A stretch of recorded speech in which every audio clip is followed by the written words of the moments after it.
네, 오늘은 속죄은혜라는 제목으로 본문을 좀 같이 살펴보겠습니다. 이스라엘 민족은 전체가 하나님께 선택된 민족. 그래서 우리는 그것을 가리켜서 이제 성민이라 그렇게 보통 얘기를 합니다. 이 성민이라는 것은 이제 개인적인 차원에서 볼 때는 개인이, 그러니까 이스라엘 백성 개인이 하나님과 관계를 맺고 율법과 관계를 맺어야 됨을 말씀을 하고 있습니다.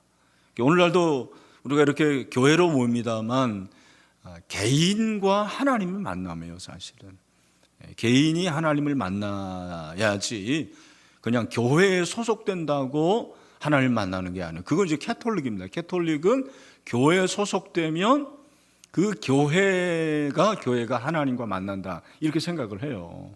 근데 우리 그렇지 않습니다. 우리는 개인이 하나님과 만나야 되는 거죠. 여러분이 하나님을 만나게 되길 축원합니다. 근데 개인만 만나는 게 아니고 이스라엘 민족 전체가 하나님과 만나고 또 율법과 만나는 거. 왜냐하면 그것이 언약의 관계이기 때문이다. 그렇게 성경은 말씀을 하고 있습니다. 대표적으로 신명기 7장 6절을 한번 보시면 뭐라고 그랬습니까? 같이 한번 읽어볼까요? 시작. 여호와 내 하나님의 성민이라.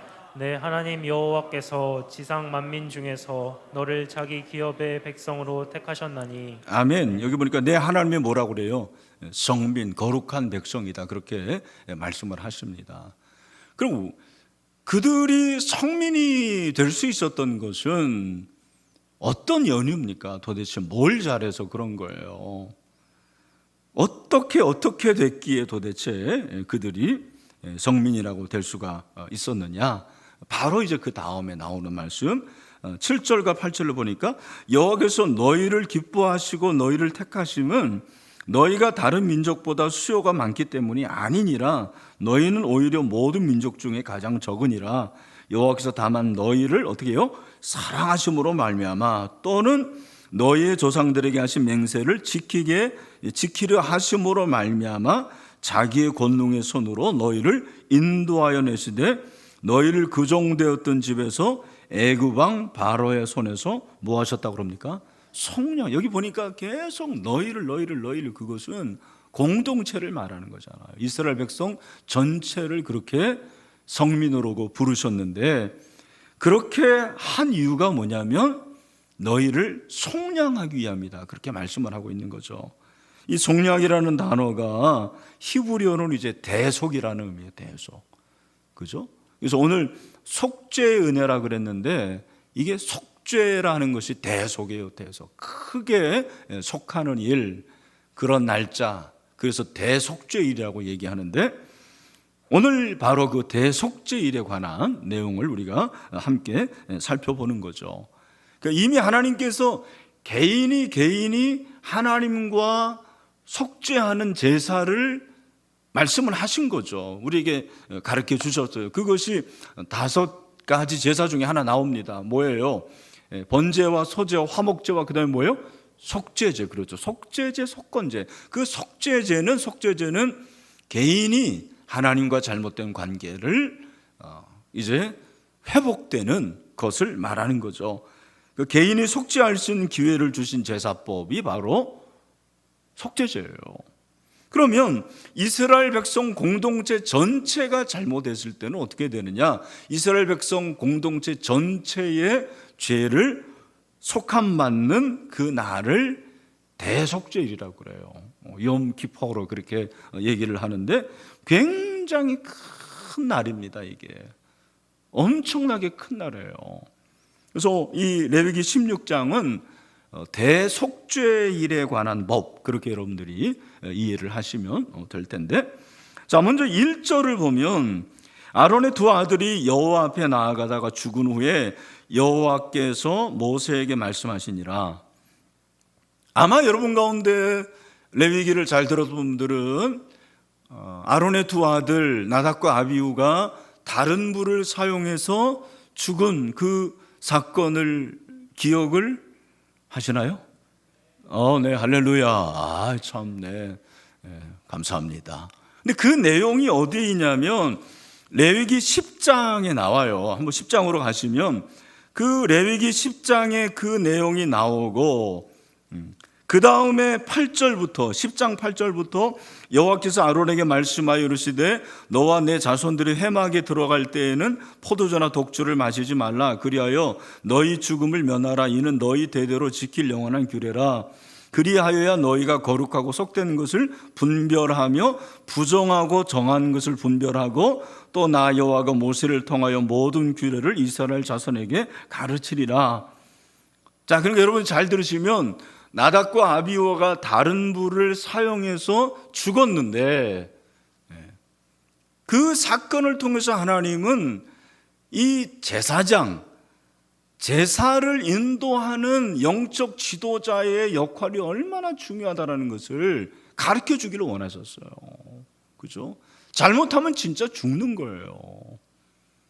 그리고 그 가르치는 것 가운데서 막간으로 뭘 가르치라고 그러냐면 부정하고 정한 것, 거룩하고 속된 것을 분별할 수 있도록 가르쳐라. 그래서 우리가 10장 12절부터 계속해서 정한 것과 부정한 것을 살펴봤잖아요. 그래서 정한 동물이 뭐고 또 부정한 동물이 뭐고 뭐 이런 것들에 대해서 우리가 살펴봤죠. 그걸 가르치라고 그랬으니까.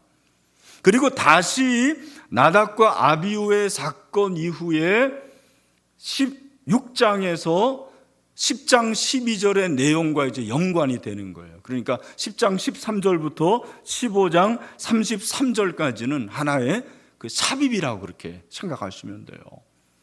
이해가 되시죠? 네. 그러면서 다시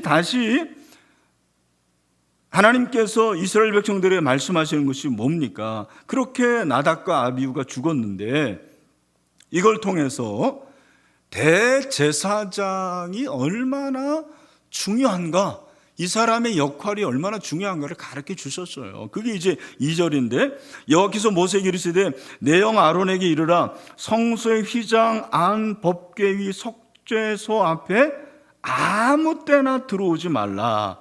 그리하여 죽지 않도록 하라. 이는 내가 구름 가운데서 속죄소 위에 나타남이니라. 그렇게 말씀하고 있어요.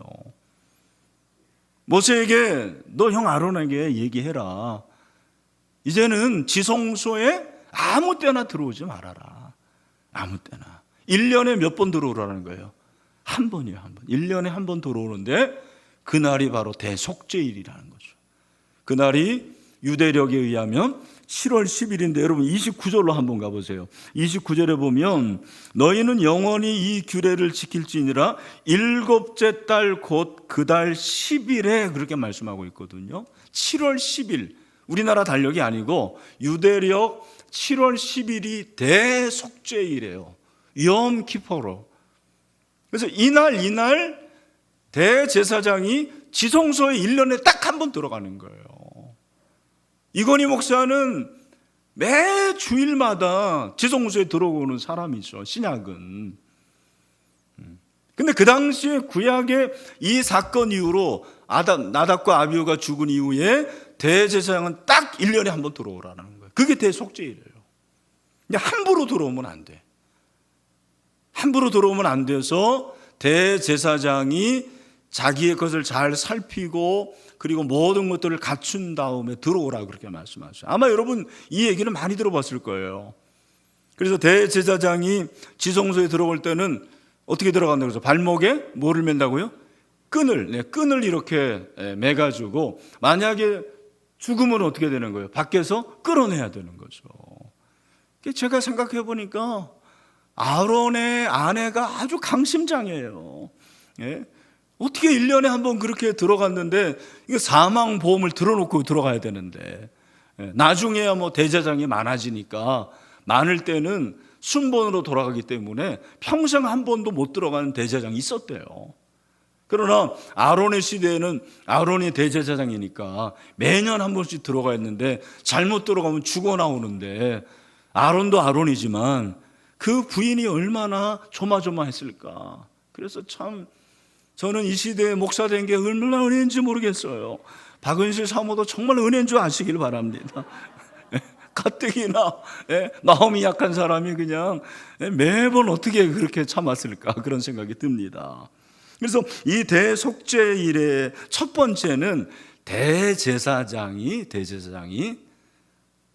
자기의 모든 것들을 살피고 들어가라는 거예요. 굉장히 오늘 저와 같은 목사에게 주시는 도전의 말씀이죠. 정말 옛날 같으면은 내가 잘못 예배드리고 하면 죽어 나와야 되는데 요즘엔 그런 거 없잖아요. 얼마나 은혜 시대에 살아갑니까? 어떻게 들어가야 되냐면 3절에 아론이 성소에 들어오려면 수송아지를 속죄 제물로 삼으라, 순양을 번제로 삼으라. 그러니까 제물은 수송아지와 순양이고, 그리고 4절에 보면 속옷, 속바지, 띠, 관을 제대로 갖추고 의복을 갖추고 몸을 씻은 다음에 들어가라, 그렇게 말씀을 하고 있습니다. 그러니까 이 날은 1년 동안 지은 모든 그 해의 모든 죄와 더러움이 해결되는 그런 날이에요. 성도들 중에 이렇게 다른 날은 몰라도 송구영신 예배는 꼭 참석하는 분들이 있더라고요. 그래서 목욕 재개하고 1년 동안 지은 모든 죄를 다 한꺼번에 이렇게 회개하는 그런 분들이 있던데, 그런 의미는 아니에요. 그런 의미는 아니고 딱 정해서 하나님께서 그 날을 대속죄일로 그렇게 삼아 주신 것이죠. 그래서 그가 그렇게 대제사장이 지성소에 들어갈 때 거기서 중요한 것이 속죄소라는 거죠. 속죄소. 2절에 보면 내 형 아론에게 이르라, 성소의 휘장 안 법궤 위 속죄소 앞에 아무 때나. 그러니까 지성소에서 제일 중요한 게 뭐다? 따라합시다. 속죄소. 지성소에서 제일 중요한 게 뭐예요? 이 속죄소가 하나님의 임재의 장소고, 그리고 그 속죄소를 통해서 속죄하시겠다라는 거예요. 이 속죄소에 대해서는 마침 또 지난주 유영강 목사님이 금요기도회 설교에서 친절하게 그림을 보여주셨어요. 제가 그 그림 이거 기억나시는지 모르겠는데, 저게 속죄소에 이렇게 천사 두 날개 같이 마주보고 있고, 그리고 그 밑이 저게 법궤잖아요. 법궤. 법궤 안에 세 가지 들어가는 건 다 아시죠? 뭐죠? 아론의 쌍난 지팡이, 또 만나, 그리고 두 돌비. 요 세 가지가 법궤 안에 들어갔는데 저게 바로 속죄소고, 이 속죄소가 제일 중요한 거예요. 저게 시운자예요. 은혜의 보좌 앞, 멀시 시트가 바로 저겁니다. 저기에서 용서하시겠다. 그죠? 우리가 이 신약에 오늘 여러분이 이 본당에 들어온 것은 본당이 사실 속죄소는 아니에요. 이 신약의 속죄소는 나중에 말씀드리겠지만, 우리가 함께 모여서 하나님을 예배하고 예수 그리스도 안에서 용서함 받는 그곳이 바로 속죄소인 줄로 믿습니다. 그러니까 우리는 어디서나 그렇게 속죄의 은혜를 받는 거죠. 네, 이게 얼마나 큰 은혜인지 몰라요. 제가 우리 그 교인들 중에 이렇게 형제 한 분이 있는데, 이분이 영어를 하시는 분이니까 성경을 잘 배울 기회가 없어가지고, 제가 마침 목자 모임이 없어가지고 한 3주째, 이제 다음 주가 마지막 주인데 성경 공부를 인도하고 있습니다. 그런데 이분이 캐톨릭 배경이더라고요. 근데 그 캐톨릭 배경에서 그분이 이렇게 늘 마음에 좀 불편하게 생각한 게 있었대요. 그게 뭐냐면, 내 죄를 왜 신부한테 다 그렇게 얘기를 해야 되냐. 제가 정말 옳다고 그랬어요. 은혜의 보좌 앞에 담대히 나가서 우리가 하나님께 직접 용서받을 수 있다. 그게 너무너무 좋은 거죠. 여러분, 우리가 이 은혜를 받게 된 줄로 믿습니다. 그죠? 그 속죄소, 구약에서는 그 속죄소를 기억하라라는 거예요. 하나님께서 그 속죄소를 말씀하시면서 이제 속죄일에 있을 그 일들의 순서를 그렇게 요약을 하게 되는데, 6절에 보니까 6절이 이제 중요한데, 아론은 자기를 위한 속죄제의 수송아지를 드리되 자기와 집안을 위하여 속죄하고, 자기를 위한 게 문제더라고요. 그리고 자기와 집안을 위하여 속죄하고. 여러분, 신약의 대제사장은 저와 여러분 모두입니다. 저만이 아니죠. 여러분이 하나님께 나아갈 때 제일 먼저 해야 될 기도가 뭐예요? 내 죄를 위한 기도를 해야 되는 거예요. 내 죄를 위한 기도. 그러니까 대표 기도하시는 분들도 대표 기도 시간에 자기를 위해서 기도할 필요는 없어요. 자기 죄를 위해서. 그러나 그 전에 우리 장로님들, 집사님들, 권사님들 대표 기도하기 전에 집에서 그리고 기도하기 전에 이 자리에 나와서 내 죄를 회개해야 되는 거죠. 자기를 위해서 기도하라고 그랬잖아요. 우리 교역자들도 이걸 먼저 해야 되는 거예요. 나를 위해서, 자기를 위해서라는 것은 나의 죄를 용서하여 주시옵소서. 그런 마음을 가지고 그 다음에 자기와 집안을 위해서, 집안을 위해서 기도하는 것도 굉장히 중요하더라고요. 그런 말씀 우리에게 해주고 있습니다. 그러면서 7절과 8절에 보면 어떻게 보면은 오늘 본문에서 이제 가장 좀 새로우면서도 중요한 개념이 이제 두 염소의 개념이에요. 두 염소의 개념. 7절을 보니까 또 그 두 염소를 가지고 회막문 여호와 앞에 두고 염소를 가지고 이제 대속죄일에 제사를 드리는 거예요. 특이하죠. 양이 아니고 염소를 가지는데 그 염소를 회막문 여호와 앞에 두라고 그랬어요. 그 두 염소를 제비 뽑는 거예요. 항아리에 이제 제비가 있어가지고 사람들이 보는 앞에서 제사장이 항아리에 손을 넣고 제비를 뽑아요. 뽑아서 하나는 여호와를 위한 염소가 되는 거고, 그게 이제 8절이잖아요. 8절 한번 읽어봅시다. 가정의 분들도 시작. 염소를 위하여 제비 뽑되 한 제비는 여호와를 위하고 한 제비는 아사셀을 위하여 할지며. 이게 굉장히 특이한 거예요. 두 염소를 두고 제비를 뽑는데 항아리에 제비를 넣어서 딱 뽑았는데 이게 여호와를 위하다. 그러면은 이 염소는 여호와를 위해 드리는 염소라는 거예요. 그 다음에 아사셀을 위한 염소다. 그러면 이 아사셀을 위한 염소를 드리는데 이 아사셀을 위한 염소는 어떻게 되느냐? 자, 9절에 보면 여호와를 위하여 제비 뽑은 염소는 속죄제로 드리는 거예요. 그러나 10절에 보니까 아사셀을 위하여 제비 뽑은 염소는 산채로 여호와 앞에 두었다가 그것으로 속죄하고 아사셀을 위하여 어디로 보내는 거예요? 광야로 보내는 거예요. 이 염소를 무슨 염소라고 그래요? 아사셀 염소죠. 이 염소를 아사셀 염소라고 그래요. 제가 이 내용을 이제 조금 있다가 말씀을 드리겠습니다. 자, 아론이 그렇게 대제사장으로서 속죄소 앞에 나아가는데 그 속죄소에서 제사를 드릴 때 염소 말고 또 우리가 3절에서 본 대로 수송아지와 순양을 가져간다고 그랬잖아요. 그 수송아지와 순양도 잡는 거죠. 그리고 번제처럼 그렇게 피를 7번 뿌립니다. 여기도 보면은 7번이라는 것은 완전한 수라고 그랬어요. 그죠? 7번을 뿌리는 거예요. 그리고 그 뿌린 다음에 어떻게 합니까? 15절 또 백성을 위한 속죄제 염소를 잡아 그 피를 가지고 휘장 안에 들어가는 거예요. 네. 그 송아지와 그리고 염소, 그죠? 그것을 잡아가지고 아까 말씀드린 그 수송아지 그리고 순양 말고 여호와께 드리는 그 염소를 잡아가지고 휘장 안에 들어와가지고 또 속죄소 위와 속죄소 앞에 뿌린다고 그랬습니다.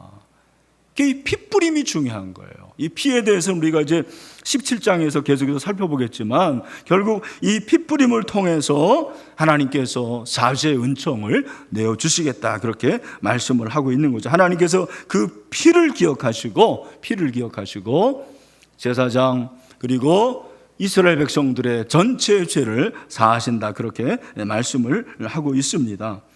그래서 오늘 본문의 하이라이트는 아까 말씀드린 아사셀의 염소예요. 여러분, 우리가 이 아사셀의 염소에 대해서는 20절부터 이제 나오고 있는데요. 20절에 보니까 뭐라고 했습니까? 한번 읽어볼까요? 20절 시작. 염소와 회막과 제단을 위하여 속죄하기를 마친 후에 살아있는 염소를 드리되. 자, 20절을 보니까 그 지성소와 회막과 제단을 위하여 속죄하기를 마친 후에, 자, 제가 다시 설명드리면 여호와 회막 앞에 두 염소를 뒀는데 하나는 여호와 앞에 드리는 염소고 또 하나는 무슨 염소라고 그랬어요? 아사셀 염소인데 여호와 앞에 드리는 염소는 잡아가지고 그 피를 뿌리고, 그죠? 그 다음에 이제 남은 염소가 있잖아요. 그래서 살아있는 염소를 드리는데 21절, 아론은 그의 두 손으로 살아있는 염소의 머리에 뭐를 해요? 안수를 해요. 안수. 여러분, 이걸 뭐라고 그러죠? 이게 바로 죄의 전가. 따라합시다. 죄의 전가. 예, 죄의 전가예요. 그러니까 이것은 이스라엘 백성의 모든 죄를 이 염소에게 전가시키는 거예요. 예? 그 의식이에요.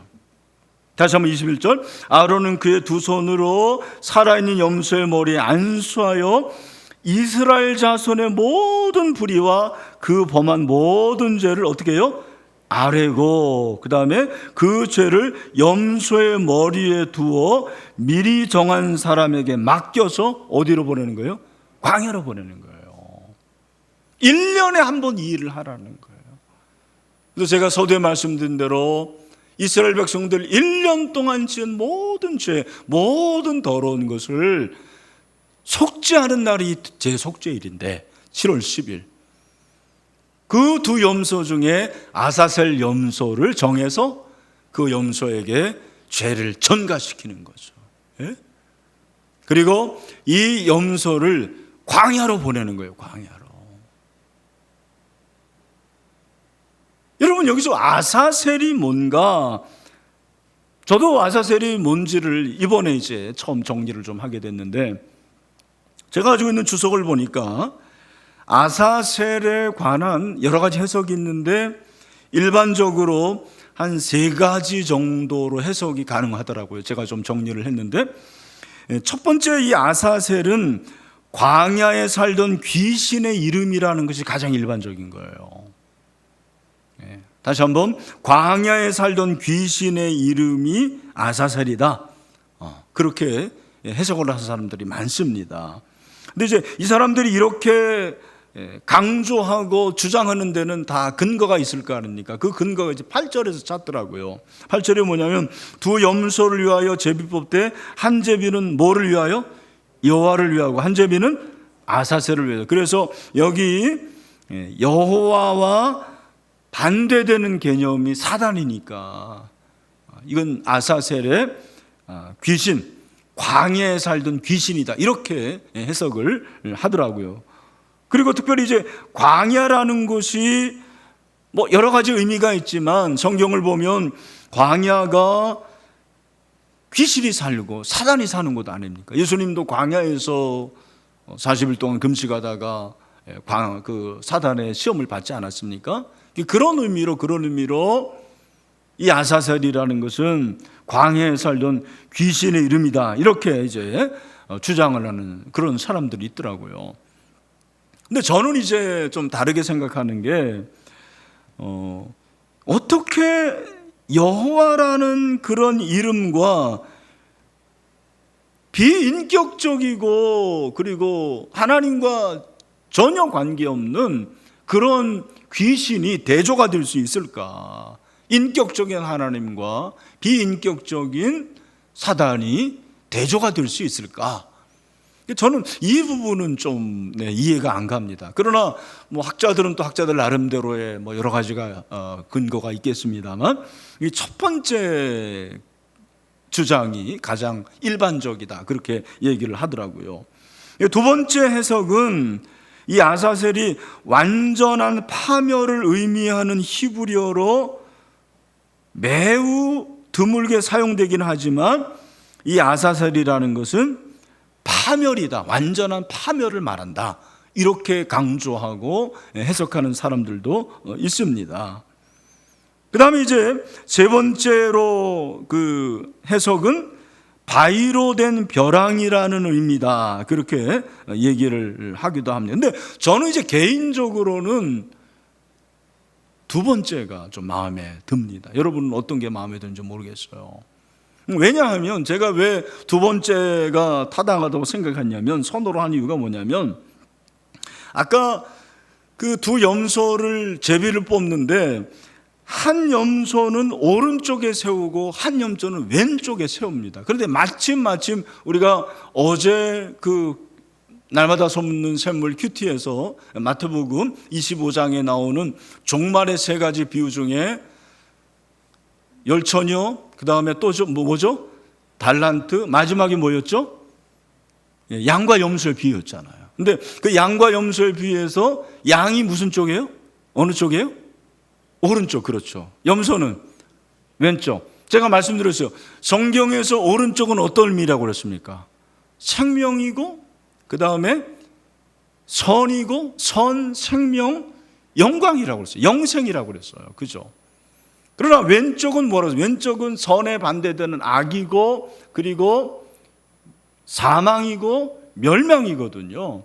그러니까 양쪽이 다 반대가 되는데, 오른쪽에 있는 그 염소는 하나님 앞에 올려지는 거죠. 그것은 영생을 의미하는 거고, 왼쪽에 있는 그 염소는 결국에는 사망을 당하잖아요. 그죠? 그래서 그 사망이라는 것이 어떤 의미냐면 바로 완전한 파멸을 의미한다. 그리고 나중에 살펴보겠지만 마가복음 10장 45절에 인자가 온 것은 섬김을 받으려 함이 아니로 섬기려 하고 많은 사람의 대속물로 준다고 그랬는데, 이 대속물이라는 이 단어가 바로 파멸이라는 의미가 있거든요.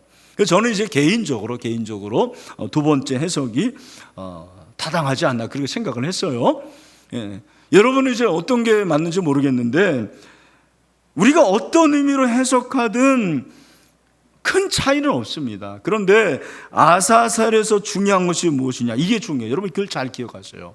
아사셀의 염소가 죽임을 당하는 것은 죄가 이스라엘에게서 박멸이 된다, 그런 의미예요. 다시 한번, 아사셀의 염소가 죽임을 당하는 것은 죄가 이스라엘에게서 박멸이 된다는 거예요. 파멸이 된다는 거죠. 여러분, 박멸이 뭐예요? 완전히 없애는 거잖아요.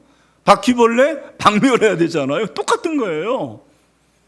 그러니까 이 대속죄일의 규정은 염소 한 마리를 광야로 보내는데, 이 광야로 보내는 것은 뭘 말하냐면 이스라엘 백성 가운데 있는 죄를 떠나보낸다라는 거예요. 광야로 떠나보냅니다. 다시 돌아오지 못하도록 하는 거예요. 그리고 이것을 하나 시각화시키는 거죠. 이스라엘 백성들이 그걸 보면서, 하나님께서 우리 이스라엘 민족 전체의 죄를 다 용서하셨구나, 이제 죄가 떠났구나, 죄가 파멸됐구나 라는 것을 보여주시는 하나의 시청각적인 그런 교육이 아닌가라는 그런 생각이 들었습니다. 여러분, 그렇다면 이 아사셀이라는 것이 오늘날 우리 신약의 성도들과는 어떤 연관이 있다고 생각을 하십니까? 우리는 뭐 염소를 가지고 오는 사람도 아니고, 그리고 염소를 하는 게 드리는 사람도 아닌데, 과연 이 아사셀의 염소의 신약적인 그런 해석이 무엇일까? 이것이 오늘 본문에서 가장 중요한 것이라고 저는 생각을 합니다. 여러분, 제가 지금 말씀드린 대로 이 아사셀의 염소는 자기가 파멸당했어요. 왜? 이스라엘 백성의 죄를 전가받아서. 이 염소는 사실 죄가 있어요, 없어요? 없죠. 없는데 죄의 전가를 통해서 죄를 받은 거예요. 그리고 광야로 나갔고, 이 염소는 돌아오지 못해요. 그럼 어떻게 됐을까요? 죽죠. 그래서 어떤 사람들은 벼랑 끝까지 몰아가지고 떨어지게 그렇게 만든다고 그래요. 여러분, 바로 이 아사셀의 염소가 신약에서 예표하는 분이 있습니다. 누굽니까? 예수 그리스도죠. 이 아사셀의 염소는 예수 그리스도를 예표하는 거예요. 이게 모형론이죠. 그것이 히브리서에 담겨져 있다고 생각을 합니다. 히브리서 13장 11절부터 13절을 보면은요, 자, 아주 중요한 말씀이 나와 있는 거죠. 우리 같이 한번 읽어보겠습니다. 시작. 이는 죄를 위한 짐승의 피는 대제사장이 가지고 성소에 들어가고 그 육체는 영문 밖에서 불사름이라. 그러므로 예수도 자기 피로써 백성을 거룩하게 하려고 성문 밖에서 고난을 받으셨느니라. 그런즉 우리도 그의 치욕을 짊어지고 영문 밖으로 그에게 나아가자. 아멘. 여기서 우리가 관심을 갖고 주목해야 될 단어가 나오는데 그게 뭐예요? 영문 밖이에요. 영문 밖. 여러분, 영문 밖이 뭐예요? 영문도 없다 그거예요? 그게 아니에요. 여러분, 영문이라는 것이 11절에도 나오고 13절에 나오는데, 이 영문이라는 것은 출애굽했던 이스라엘 백성들이 살았던 진영, 그 진영 밖을 영문이라고 그래요. 그러니까 이스라엘 백성들이 그 진영 밖에 나가면 죽어요, 살아요? 죽죠. 죽을 수밖에 없는 거예요. 그러니까 예수님이 영문 밖으로 나가셨다. 그 영문이 어디겠습니까? 영문 밖이 어디겠습니까? 영문은 예루살렘을 말하는 것이고, 영문 밖이라는 것은 예루살렘 밖에 예수님이 십자가에서 달려 죽으신 곳 어디죠? 골고다. 맞아요. 골고다. 그 아사셀의 염소가 광야로 가서 죽은 것처럼, 죄를 전가받아서 죽은 것처럼 죄 없는 예수 그리스도께서 우리 모두의 죄를 전가받으시고 영문 밖 십자가에서, 골고다에서 죽으셨죠. 그래서 저와 여러분의 모든 죄를 대속해 주셨습니다. 예수님은 파멸된 거예요. 그러니까 그가 대속물이 됐다. 마가복음 10장 45절, 인자가 온 것은 섬김을 받으려 함이 아니라 도리어 섬기려 하고 자기 목숨을 많은 사람의 대속물로 주려 함이라. 이 대속물이 영어로 랜섬인데, 이 랜섬이라는 헬라어의 의미가 뭐냐면 파멸이에요. 파멸. 완전한 파멸입니다. 자기는 파멸당하기 위해서 십자가에서 죽으신 거죠. 영문 밖에서 죽으신 것을 말하는 것이죠. 자기 피를 들여서 택한 백성들을 위해서 단번에 죽으심으로 우리를 대속하셨다고 말씀하셨습니다. 그래서 하나님과 인간 사이에 화해를 이루시고 저와 여러분이 회복하게 된 줄로 믿습니다. 할렐루야. 이걸 말해주는 거예요. 이 대속죄의 예식을 이스라엘 백성들은 대제사장이 1년에 한 번씩 행했는데 예수님은 이것을 단번에 끝내셨습니다. 그래서 이제는 우리가 속죄소 앞에 나아가서 회개하고 자복할 때 우리는 죄 용서를 받게 되는 은혜를 입었습니다. 그렇다면 이렇게 큰 은혜를 입었으니까 우리 어떻게 되느냐? 열중시하고 가만히 있으면 되느냐? 그게 아니라는 거죠. 오늘 본문에 29절을 한번 보십시오. 16장 29절 말씀 같이 한번, 이 말씀 중요합니다. 같이 읽겠습니다. 시작. 너희는 영원히 이 규례를 지킬지니라. 일곱째 달 곧 그 달 10일에 너희는 스스로 괴롭게 하고 아무 일도 하지 말되 본토인이든지 너희 중에 거류하는 거류민이든지 그리하라. 아멘. 이 영원한 규례를 지키는데 7월 10일, 그런데 스스로 괴롭게 하고 아무 일도 하지 말라. 할 일이 두 가지예요. 스스로 괴롭게 하라는 거예요. 그리고 아무 일도 하지 말라. 여러분, 스스로 괴롭게 하라. 스스로 괴롭게 하라는 것은 무슨 말입니까? 자기를 힘들게 하라는 거예요. 그래서 이스라엘 백성들은 대속죄일은 뭘 하죠? 금식을 하는 거예요. 그들이 다른 날은 몰라도 1년에 한 번은 금식해요. 언제? 대속죄일에. 7월 9일 저녁부터 7월 10일 저녁까지 금식을 하는 거예요. 여러분들도 1년에 한 번은 금식해야 되지 않을까, 그런 생각합니다. 근데 다른 거 말고 내 죄 때문에 금식하라는 거죠. 이게 자기 부인이죠. 자기 부인.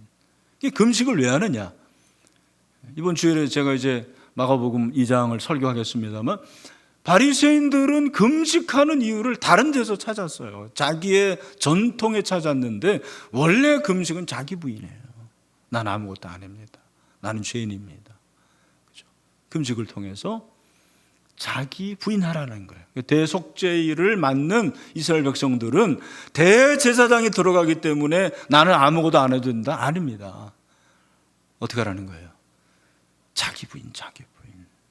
여러분들도 우리의 대제사장이신 예수 그리스도께서 제사를 드리시고 아사셀 염소가 되셔서 우리의 죄를 속죄하셨어요.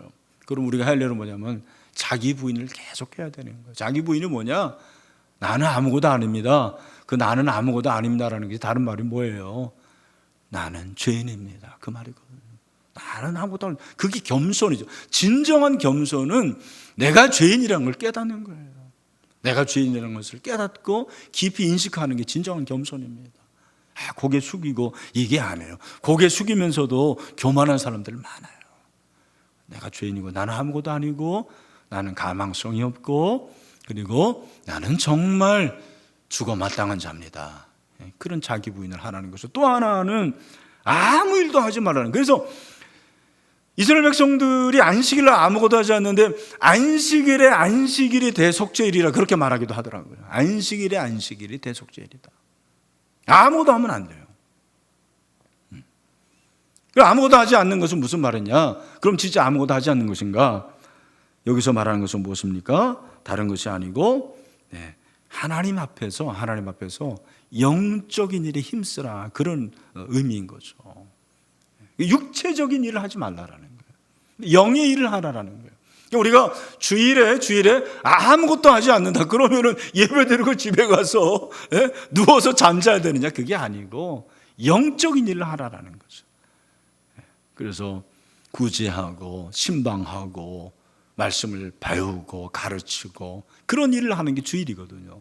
바로 이 대속죄일을 맡는 이스라엘 백성들이 해야 할 일은 뭐냐면 영적인 일에 힘쓰라는 거죠. 저와 여러분도 마찬가지입니다. 우리가 하나님의 은혜로 십자가의 그 은혜로 속죄의 은총을 받았는데 우리가 해야 할 일이 뭐냐면 영적인 일에 힘쓰는 거예요. 근데 우리가 너무 육체적인 일에만 힘써요. 참 오늘날 한국교회 성도들의 문제가 이건 것 같아요. 너무 육체적인 일에만 관심이 있어요. 너무 세상의 일에만 관심이 있어요. 그게 자기의 일이 아닌데 사실은 우리의 일은 정말 하나님을 경배하고 섬기고 하나님과 교제하고 하나님 안에서 깊은 그런 회복을 경험하는 건데 이런 거는 딴전이고 완전히 그냥 세상적이고 돈 벌고 출세하고 즐겁고 쾌락을 느끼고 이런 것만 전부라고 생각을 하잖아요.